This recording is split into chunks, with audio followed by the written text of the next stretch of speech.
Soucieux de repousser encore les limites de l'innovation, Francky se lance le défi fou de créer une plateforme volante.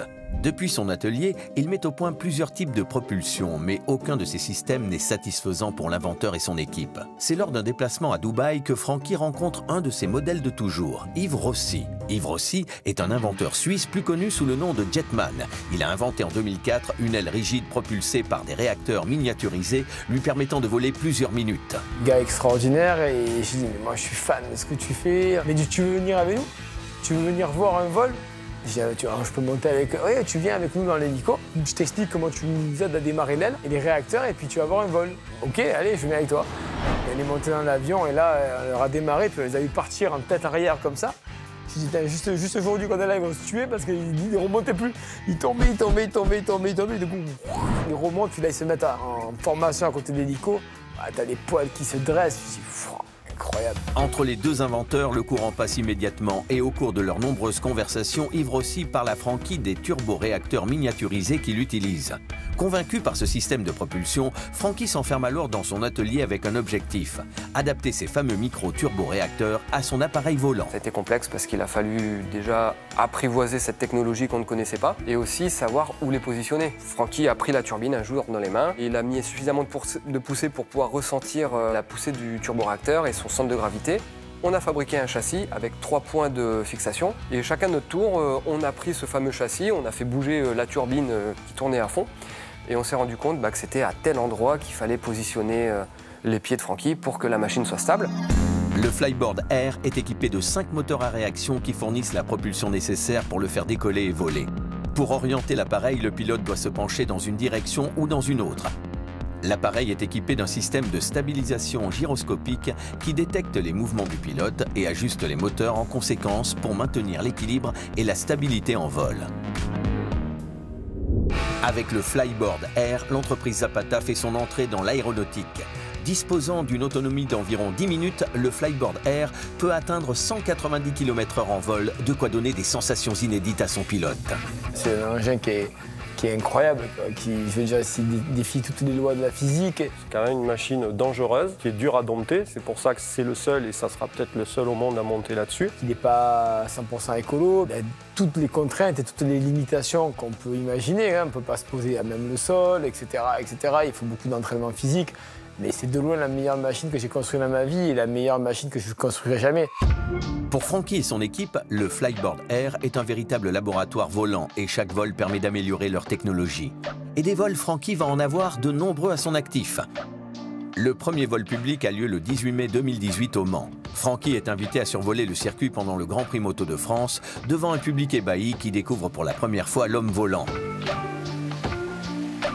Comme à leur début, Christelle et Francky partent tous les deux en tournée à travers toute la France pour faire des démonstrations de vol du Flyboard Air. Je prends ma voiture, je baisse les sièges à l'arrière, je mets 2 valises pour les habits, je mets 3 ou 4 sacs de kéro, la planche derrière, une caisse à outils, l'extincteur. J'envoie la plateforme par transporteur. Et je roule. Et on part que tous les deux. Le Flyboard Air, c'est un énorme travail en amont, beaucoup de travail en amont. Mais ça se résume après à un skate posé sur une table. C'est ça la magie aussi.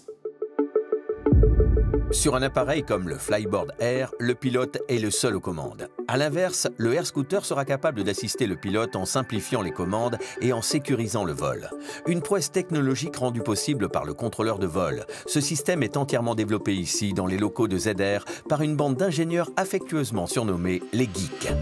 Quand on ne connaît pas et qu'on regarde de loin, on voit des mecs sur des ordinateurs en train de taper du code et de souder des cartes, etc. Donc voilà. Notre bureau, c'est toujours plein de fils, de cartes électroniques, de dessins et on va dire de réflexions sur plein de sujets autour de nos machines volantes. Véritable cerveau du Air Scooter, le contrôleur de vol joue un rôle crucial dans le contrôle et la stabilité de l'appareil pendant le vol. C'est un petit ordinateur et son rôle, c'est de sentir est-ce que la machine fait ce que le pilote veut faire. C'est-à-dire si le pilote dit je veux que la machine soit penchée en avant, pour aller en avant par exemple, Il va dire, est-ce que la machine est penchée en avant? Et si elle ne l'est pas, qu'est-ce qu'il faut que je fasse pour qu'elle y aille? Donc il faut que j'accélère des moteurs, il faut que je ralentisse des moteurs. C'est un pilote électronique en quelque sorte. Sans le contrôleur de vol, le Air Scooter serait un engin parfaitement impossible à piloter.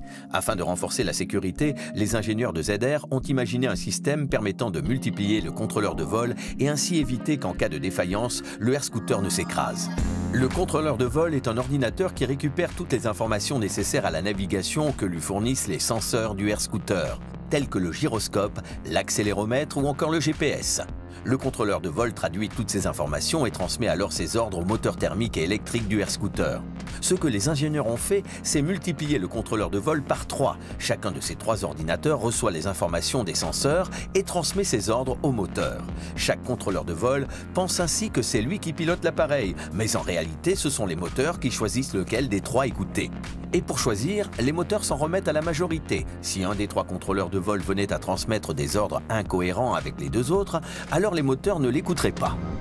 C'est jamais très bon d'avoir un seul composant qui est responsable de la vie du pilote. Donc ça, il fallait le démultiplier, donc il en fallait un minimum 3. On a développé et mis au point une espèce d'architecture où les 3 fonctionnent en parallèle, chacun est capable de piloter tout seul. Alors les 3 pilotent. Si un contrôleur de vol fait n'importe quoi, il est seul contre 2. Et puis les moteurs ne le choisiront pas. C'est vraiment pour de la redondance extrême et la sûreté en vol. Le contrôleur de vol doit apprendre tout un tas de fonctions avant de pouvoir être opérationnel. La mission de Benoît est d'imaginer toutes les pannes possibles afin d'expliquer au contrôleur de vol comment réagir si l'une d'elles devait un jour survenir. Je suis en train d'essayer de développer un algorithme de stabilisation au sol. Si jamais on a un moteur qui démarre avant les autres ou qui pousse beaucoup plus fort que les autres, il faut pouvoir restabiliser la machine au sol pour éviter qu'elle se renverse. Si je fais ça, normalement, la machine elle va basculer. Hop, elle finit par basculer parce que j'ai poussé trop fort. Donc justement, c'est ça qu'on va vouloir contrer. Là, je vois que je suis en train de contrer le démarrage de ce moteur-là. Là, pour l'instant, on ne l'a pas encore redémarré. Là, maintenant, là, je suis normalement stabilisé correctement. Et dans ce cas-là, maintenant, si j'active ce moteur-là, ça va le faire se relever. Et il ne devrait pas basculer. Voilà. Anticiper les problèmes pour mieux savoir les gérer, c'est le travail des ingénieurs de ZR pour qui la sécurité est au centre des préoccupations. Si le risque zéro n'existe pas, Francky et son équipe comptent bien s'en rapprocher le plus possible, car par le passé, un accident a failli provoquer la chute de toute la société. La saison estivale est sur le point de commencer et Francky et Christelle comptent sur les ventes du flyboard à eau pour financer la recherche et développement du flyboard air. Malheureusement, en mai 2018 aux États-Unis, un particulier qui s'amuse avec son flyboard est victime d'un accident mortel. Une enquête est ouverte pour déterminer les responsabilités et dans le même temps, l'assurance de Zapata Racing rompt brutalement son contrat, rendant la vente des produits à eau impossible. Francky et Christelle ne peuvent plus écouler leur stock. Le modèle économique des Zapata est ébranlé et la société se retrouve au bord de la faillite. On essaye de s'en sortir parce que quelques mois plus tard, on a notre assurance qui nous lâche. Donc bon, tant bien que mal, on arrive à trouver un terrain d'entente et à ce qui nous garde au moins sur le reste de l'année. Mais bon, c'est vrai que malheureusement, on a été obligé de se séparer de certaines personnes. Là, c'est une période difficile aussi. Là, je me suis vu à revenir à la 3e période la plus difficile de ma vie où tu sais plus quoi faire, parce que tout va s'arrêter, quoi. Et là, tu as des employés, tu te dis, merde, quand même, c'est une aventure, l'aventure ne peut pas s'arrêter. On a vraiment tremblé, faut le reconnaître, on a tremblé. Mais Francky, c'est le capitaine du bateau. Et on sait très bien qu'il ne va pas quitter le navire. Il a fallu transformer une activité qui nous coûtait de l'argent, l'activité air, à une activité qui doit en gagner, immédiatement. Francky multiplie les démonstrations aériennes. Christelle et lui parcourent ainsi toute la France et ses environs. En 2018, Francky effectue une quinzaine de shows aériens devant un public à chaque fois conquis. Mais en effet, il enchaînait les shows, c'était la survie. Les shows et les conférences, c'était de la survie. Il fallait qu'il en fasse le plus possible pour que nous, on puisse continuer à travailler, parce que nous, au bureau d'études, on dépense un argent incroyable. Parmi tous les shows que Francky effectue, un en particulier va être déterminant. 14 juillet 2019. Francky est invité à participer au traditionnel défilé militaire sur les Champs-Élysées. Aux côtés des 69 aéronefs de l'armée, l'inventeur phocéen va survoler la place de la Concorde du haut de son flyboard air devant le président de la République. Un vol placé sous haute surveillance. Le trajet que Francky doit effectuer est millimétré et chronométré. En effet, l'inventeur dispose d'une durée de très exactement 45 secondes pour effectuer son vol. Lui, dans son casque, il a le chrono. Donc il savait à tel temps il devait être là, ici et là, pour pouvoir atterrir au bon moment. Alors 45 secondes, c'est hyper court, mais ça a été super long. Je me languissais qu'il atterrisse et me dire pourvu qu'il se passe rien et que ça se passe tout bien. Mais en fin de compte, ouais, ça s'est super bien passé. Et quand il s'est posé, les gens, ils en revenaient pas, quoi. Ah, c'était incroyable. C'est notre patron. Il vole sur les Champs-Élysées le 14 juillet devant le président de la République. Ça fait plaisir parce qu'on se dit, bon, c'est un aboutissement, quoi. Enfin, montrer cette machine à la France entière, au monde entier, c'est une sacrée fierté, quoi. Tout le monde m'en a parlé. Il y a eu des retombées derrière qui ont été incroyables. D'en reparler, ça donne des frissons. C'est une consécration, en quelque sorte. C'est un beau souvenir, ouais. Et après, on a fait le 14 juillet à Marseille. Défiler sur les Champs-Élysées devant le président de la République et sous le regard de millions de gens derrière leur écran a été un grand honneur pour Francky.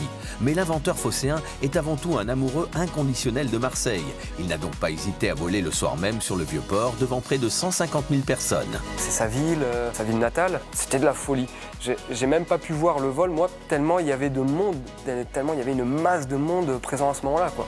Avec ses vols, Francky marque les esprits et le public commence enfin à identifier l'inventeur français comme étant l'homme volant.